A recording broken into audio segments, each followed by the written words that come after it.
রুশ ইউক্রেন ২০ দফা শান্তি চুক্তিতে অগ্রগতির জন্য ক্রমেই কিয়েভের উপর চাপ বাড়াচ্ছে পশ্চিমা বিশ্ব।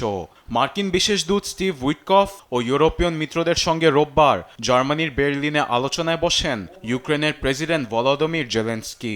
টানা ৫ ঘন্টা ধরে চলে রুদ্ধদ্বার বৈঠক। এতদিন নেটোর সদস্যপদের জন্য লড়াই করলেও যুক্তরাষ্ট্র ও ইউরোপীয় মিত্রদের চাপে তা থেকে সরে আসার সিদ্ধান্ত নিয়েছেন জেলেনস্কি।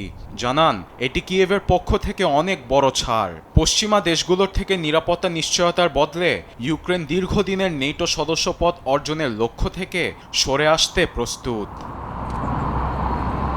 এ পরিস্থিতিতে শান্তি চুক্তি নিয়ে বড় অগ্রগতি হয়েছে বলে জানিয়েছে ওয়াশিংটন।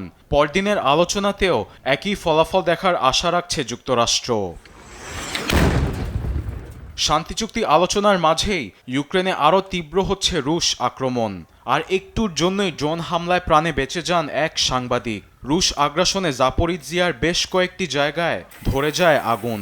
নেভাতে হিমশিম খাচ্ছে দমকল বাহিনী।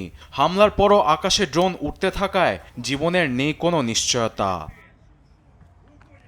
এদিকে পশ্চিমা বিশ্বের উপর ইউক্রেনের নিরাপত্তার বিষয়টি ছেড়ে দেওয়ার কথা হালকাভাবে নিচ্ছে না কিয়েভবাসী।